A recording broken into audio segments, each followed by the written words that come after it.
नमस्कार दोस्तों, मेरा नाम है सामंत और आप देख रहे हैं द वर्ल्ड रिएक्ट।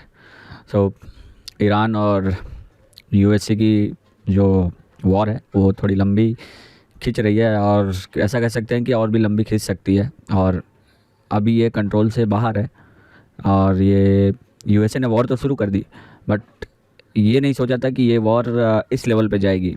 मतलब उन लोगों की तैयारी तो होगी, बट उन्हें ये नहीं पता था कि ये ईरान कुछ ऐसे स्टेप्स लेगा। और जिस हिसाब से अभी कंडीशंस चल रही है, खबर आ रही है कि यूएसए के कैलिफोर्निया में भी ईरान अटैक करे ड्रोन से। तो यूएसए के गवर्नर ने भी बोला है कि वो कैलिफोर्निया को रिस्क है। और सीआईए एफबीआई से रिपोर्ट मिली है कि कैलिफोर्निया डेंजर में है। सो अभी ये एस्केलेशन किस लेवल पे जाएगा, अगर यूएस तक पहुंचता है तो चीज़ें थोड़ी बिगड़ सकती हैं, चीज़ें थोड़ी बिगड़ जाएंगी। फिर यूएस का क्या है कि अगर एक तो वो लोग का स्टेट बहुत दूर है, अगर उस पर अटैक होता है तो यूएस कभी ये अफोर्ड नहीं करेगा और ये इस पे वो टॉलरेट भी नहीं करेगा। यूएस का ये है कि दूसरे देश के लोग मरते हैं, नुकसान होता है हो, लेकिन उनके देश के लोग में अगर कुछ भी खरोच भी आता है तो यूएस छोड़ता नहीं है। जैसे आप लोगों को पता ही है 9/11 हुआ था, तो ओसामा बिन लादेन को खोद के पाकिस्तान से निकाल के मार के कई फीट समुंदर के नीचे दफना दिया गया। तो यूएसए इस चीज़ को हल्के में नहीं लेगा। अगर अटैक हुआ तो चीज़ें और भी बढ़ सकती है, एस्केलेशन और भी बड़ा हो सकता है। तो चलिए आगे देखते हैं। और आज एक वीडियो लाया हम लोग, जो अभी जो वेपन्स की सेलिंग है, अभी सुनने में आया है कि यूएस का weapon selling all time high पे चल रहा है। तो चलिए देखते हैं। सप्लायर अभी वेपन के सप्लायर जैसे लॉकहीड मार्टिन है, और इन लोग अभी वॉर के समय में ही बहुत ज़्यादा प्रॉफिट बनाते हैं। सो वॉर कुल मिला के इनको प्रॉफिट दे जाता है, बाकी देशों के लिए वो लॉस हो, नुकसान हो, सबक हो, लेकिन इनके लिए प्रॉफिट होता है। तो चलिए ये वीडियो देखते हैं सर की। नमस्कार दोस्तों। तो एक बहुत ही सिग्निफिकेंट चेंज कुछ वॉरफेयर्स की वजह से देखने को मिल रहा है, और सबसे बड़ा चेंज एक्चुअल में हमें ऐसा लग रहा है कि वेस्ट एशिया में बड़ा चेंज होगा, क्योंकि यहाँ पर हमने दो वॉरफेयर्स देख लिए। 12 डे वॉर देखा इसराइल और ईरान के बीच में, फिर उसके बाद लगातार इसराइल गाजा का कन्फ्लिक्ट और ये सारी चीज़ें, और उसके बाद अब यूएस और ईरान का वॉरफेयर। लेकिन एक चीज़ जिससे नज़र हमारी थोड़ी सी हट गई है, that is the Russia Ukraine war, और उसकी वजह से एक बड़ा ही सिग्निफिकेंट चेंज हमें यूरोपीय देशों में देखने को मिल रहा है। यूरोपीय देशों में हमें दोबारा से आर्म्स एक्सपोर्ट्स का इंक्रीज, आर्म्स इंपोर्ट का इंक्रीज, और दोबारा से कहीं ना कहीं एक पूरी मिलिटराइजेशन जो है ईस्टर्न यूरोप का खास तौर से, वो सिग्निफिकेंटली देखने को मिल रहा है। भारत और सऊदी अरेबिया वो देश हुआ करते थे जो सबसे ज़्यादा एक समय पर आर्म्स इंपोर्ट कराया करते थे, लेकिन आज की डेट में, और भारत का तो रीज़न बहुत सिंपल है कि भारत ने थोड़ा सा डोमेस्टिक प्रोडक्शन पर भी फोकस शुरू किया। हालांकि वो इतना सिग्निफिकेंट नहीं है, बट थोड़ा सा डोमेस्टिक प्रोडक्शन पर भी फोकस करना शुरू किया, तो इसलिए थोड़ा सा इंपोर्ट्स भले कम होंगे। लेकिन सऊदी अरेबिया को भी ओवरटेक यहाँ पर इस समय पर यूरोप ने कर दिया, और यूरोप के बहुत सारे देश जो हैं वो उस लिस्ट में आ चुके हैं जब वो आर्म्स ज़्यादा इंपोर्ट कराने लगे हैं। और यहीं से उस पूरी कॉन्स्पिरेसी को हम समझने की कोशिश करते हैं, जो यूएस ने बड़े अच्छे तरीके से बिछाई, और ट्रंप के आने के बाद वो चीज़ काफ़ी सिग्निफिकेंट हुई है। इसको हम थोड़ा सा नोटिस करने की कोशिश करते हैं, डेटा की मदद से, फैक्ट्स की मदद से, और सारे फिगर्स को देखते हैं, डिटेल में इसको डिस्कस करते हैं। पर वीडियो में आगे जाने से पहले एक बड़ी अनाउंसमेंट है यहाँ पर अनअकैडमी टीम की तरफ से, कि अगर आप यूपीएससी सीएससी की प्रिपरेशन कर रहे हो और आप उस प्रिपरेशन को बिल्कुल फ्री ऑफ कॉस्ट करना चाहते हो, तो Unacademy is your one stop solution. आज हमारी 6 बजे से क्लास थी, जिसमें हमने काफ़ी डिटेल में आर्टिकल 25 टू 28 डिस्कस किया। बहुत ही शानदार डिस्कशन हुई, आपको दिख ही रहा होगा, बहुत ही ज़बरदस्त नोट्स, और काफ़ी सारे बच्चे यहाँ से भी जुड़े उसमें। आप भी अगर इस अपॉर्चुनिटी को मिस कर रहे हो तो ज़रूर से जुड़िए, बिल्कुल फ्री ऑफ कॉस्ट, बढ़िया आपकी कंटेंट के साथ प्रिपरेशन जो है वो यूपीएससी मंजिल बाय अनअकैडमी चैनल पर हो जाएगा। लिंक उसका आपको डिस्क्रिप्शन में मिल जाएगा। इस वीडियो का भी लिंक मैं डिस्क्रिप्शन में आपको डाल दूंगा, आप जा करके देख सकते हैं, सेशन को ज्वाइन कर सकते हैं। Now coming back to the topic, अब देखिए एक बहुत सिग्निफिकेंट चेंज आपको इस रीजन के अंदर, यूरोपीय रीजन के अंदर दिख रहा होगा। सेकेंड वर्ल्ड वॉर ने क्या किया कि यूरोप के अंदर एक बहुत ही बड़ा चेंज लाया। सेकेंड वर्ल्ड वॉर, देखिए वर्ल्ड वॉर तो सिर्फ दो हुए, second world war, first world war. अब कहने को आप कह दो कि अभी वर्ल्ड वॉर 3 है, एक्चुअल में वर्ल्ड वॉर टेक्निकल सेंस में नहीं है वर्ल्ड वॉर। तो वर्ल्ड वॉर 2, वर्ल्ड वॉर 1 ही हुए। लेकिन अगर आप यूरोप देश को ओवरव्यू, मतलब ऊपर से देखने की कोशिश करते हो, तो हमेशा कहीं ना कहीं कॉन्फ्लिक्ट्स रहते हैं, हमेशा कहीं ना कहीं वॉरफेयर्स रहते हैं। उस दौर में, उस पूरे पीरियड में यूरोप में बहुत सारी डिस्टर्बेंसेस थी। सेकेंड वर्ल्ड वॉर को कहा जाता है कि एक बहुत ही सिग्निफिकेंट चेंज उसने यूरोप के अंदर किया। वो सिग्निफिकेंट चेंज ये किया कि उसने पूरे यूरोप को ट्रांसफॉर्म कर दिया। The continent of war to the continent of peace, और वो चीज़ फिर अलग अलग कॉन्टिनेंट में शिफ्ट हो गई। यूरोप से वो चीज़ अफ्रीका में निकल के गई, हमेशा कन्फ्लिक्ट में रहने लगा अफ्रीका, हमेशा कन्फ्लिक्ट में, मोस्ट ऑफ द देश साहिल रीजन के जो ज़्यादातर देश हमेशा कन्फ्लिक्ट में रहे। वेस्ट एशिया में वो चीज़ शिफ्ट हुई, कुछ इंडियन सब कॉन्टिनेंट में भी आपको देखने को मिलता है, लेकिन यूरोप शांत हो गया, और यूरोप इतना शांत हुआ कि उसको कॉन्टिनेंट ऑफ अच्छा, हाँ, यूरोप वर्ल्ड वॉर 2 के बाद शांत रहा है, क्योंकि वो कॉन्टिनेंट में वो पूरा बँट गया है बहुत सारा।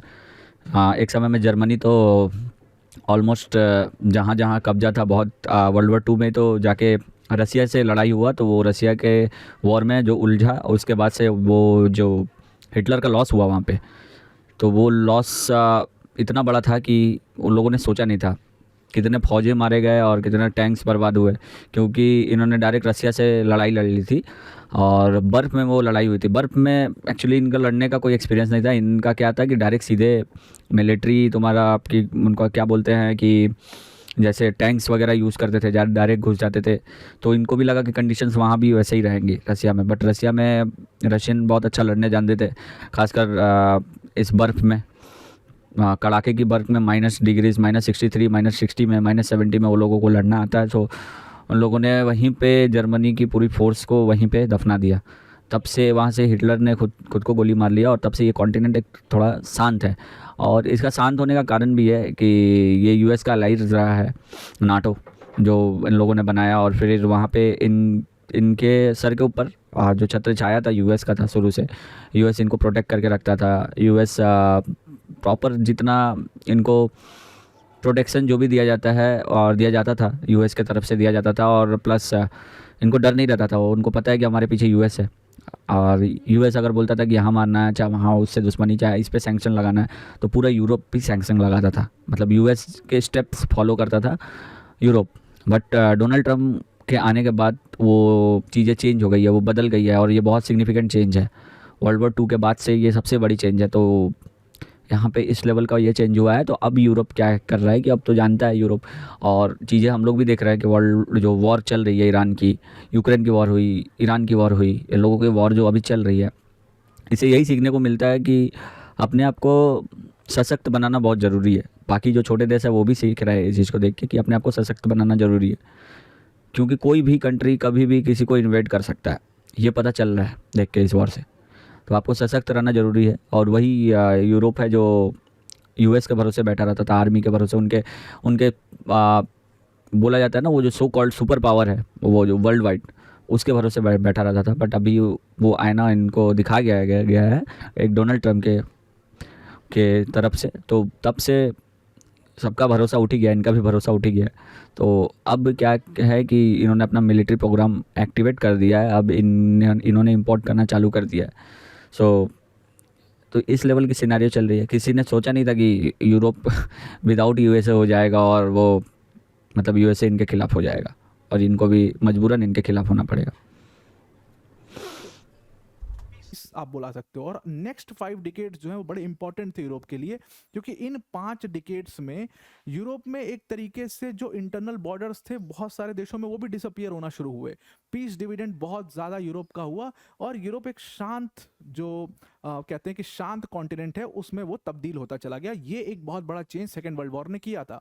और ये क्यों किया था? क्योंकि वहाँ पर एक डिटरेंस जो है वो क्रिएट हो चुकी थी।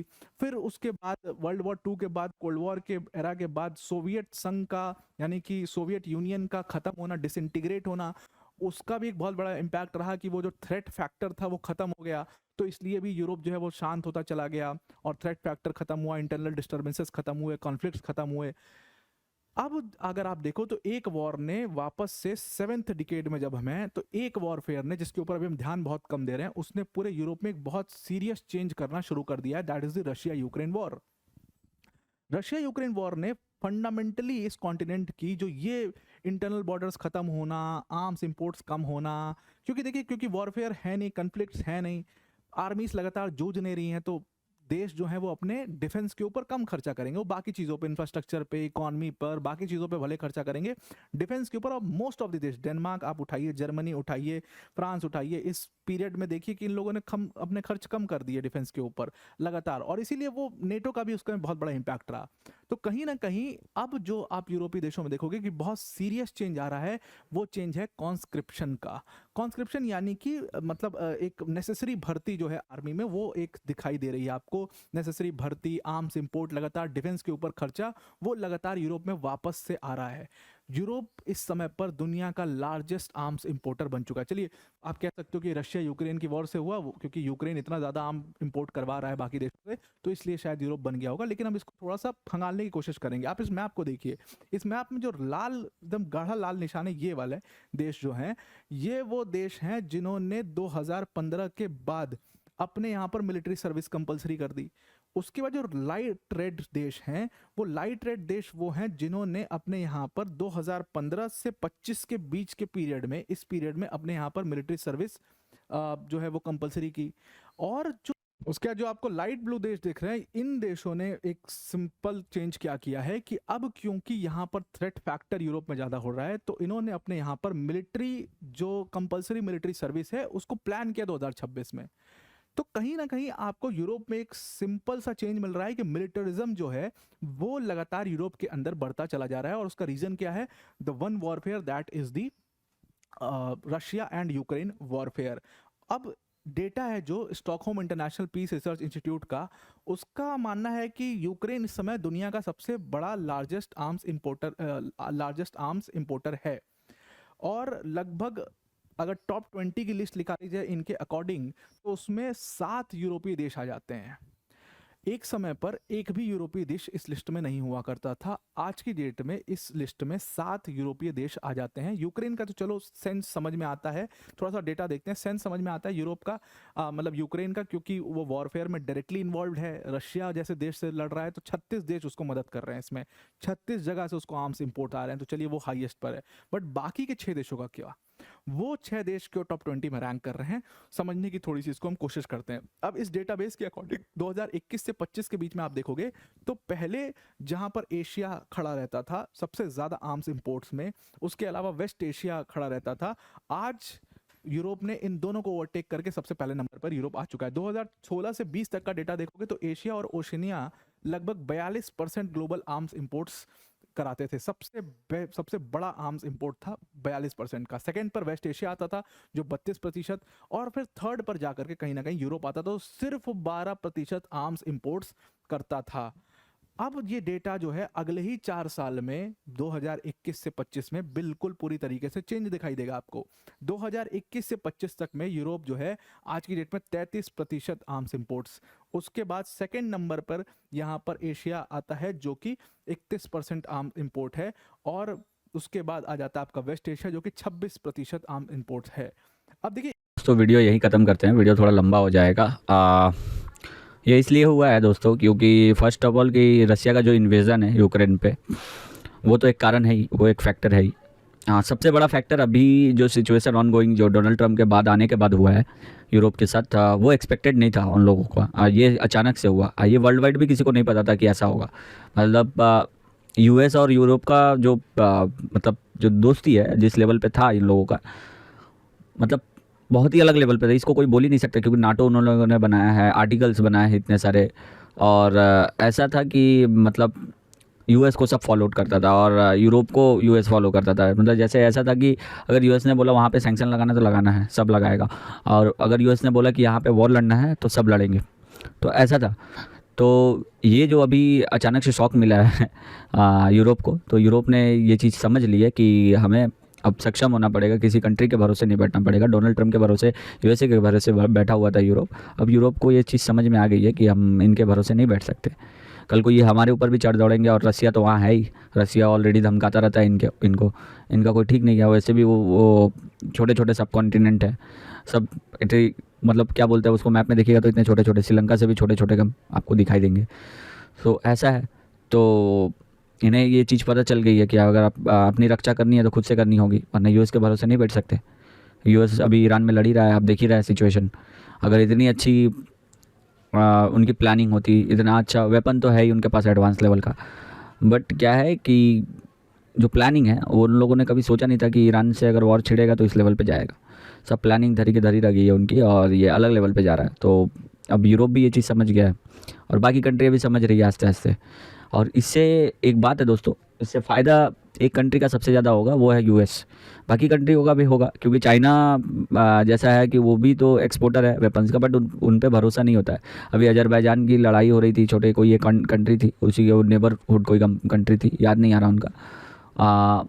उनकी लड़ाई में ये चाइना के इक्विपमेंट है जो चलते चलते फट गए, चलते चलते एरर कर गए, बहुत प्रॉब्लम हो रहा था, तो वो वर्ल्ड वाइड देखा गया। तो ये प्रॉब्लम है। और बच जाता है यहाँ यूएस और इंडिया, रसिया।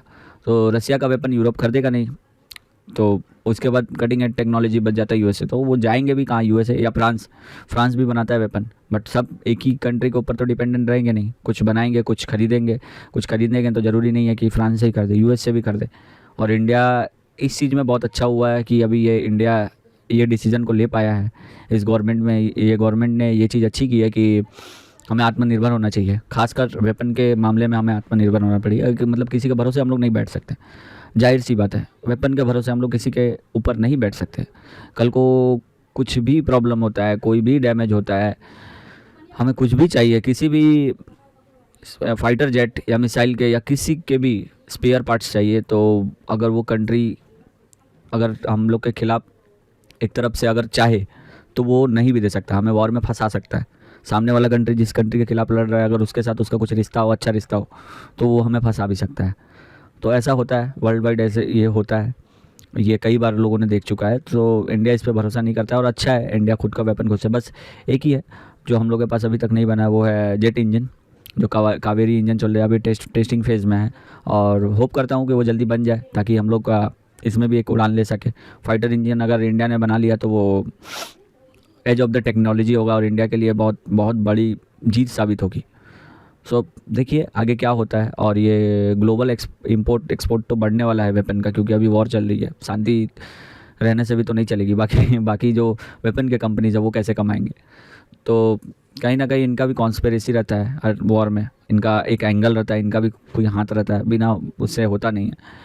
यूक्रेन के ही वॉर में, रसिया और यूक्रेन के ही वॉर ने यूएस ने 2020 से लेकर 2024 के बीच की जो आंकड़ा उन लोगों ने इनकम किया है, ऑलमोस्ट 117 बिलियन, मतलब 118 बिलियन उन्होंने इनकम किया वेपन बेच के, ऑयल बेच के, ये सब बेच के उन लोगों ने इतना से 4 साल के अंदर इतना इनकम किया। सो उनको पता है कि शांति रहने से नहीं चलेगा, वर्ल्ड वाइड में शांति नहीं चाहिए, पीस किसको नहीं चाहिए, सबको चाहिए, लेकिन पीस इतना आसानी से आएगा भी नहीं। बाकी वेपन कंपनियाँ बैठी रहेंगी थोड़ी, उनको भी इनकम करना है। सो लेकिन ये किस कीमत पे हो रहा है, जो जिस लेवल पे ये हो रहा है, ये जो ब्लड बहा के आम लोगों का जो परेशानी बढ़ा के आम लोगों को फंसा के, उस कीमत पे ये किया जा रहा है। तो जितना हम लोग सोचते हैं ये वर्ल्ड, जितना अच्छा सोचते हैं हम लोग, ये उतना ही अगली है अगर सही से देखा जाए तो ऐसा ही है दोस्तों, ऐसे ही चलती है दुनिया, अभी ऐसे ही चल रही है और आगे भी ऐसे ही चलेगी, और इससे भी ख़राब सिचुएशन आ सकता है। सो इस मामले में हमें आत्मनिर्भर बनने की ज़रूरत है, और जितना हो सके अपने देश में चीज़ों को बनाने की एक्सेप्टेंस रखनी पड़ेगी, और उसका कैपेबिलिटी रखना पड़ेगा, नहीं तो हम लोग किसी देश के चक्कर में नहीं पड़ सकते, यह हम लोग के लिए घातक साबित होगा। Hit of the moment war situation में ये घातक साबित होगा। सो ठीक है, यही सिचुएशन है फिलहाल। आगे ऑनगोइंग क्या होता है आगे वॉर में देखेंगे। ईरान और यूएसए का वॉर कौन से मोड़ को छूता है, कौन सा मोड़ लेता है, आगे देखेंगे। और वीडियो अगर आपको पसंद आए तो लाइक करिए, सब्सक्राइब करिए और शेयर करिए। तब तक के लिए धन्यवाद, मिलते हैं अपने अगली वीडियो में। बाय बाय, और खुश रहिए, स्वस्थ रहिए।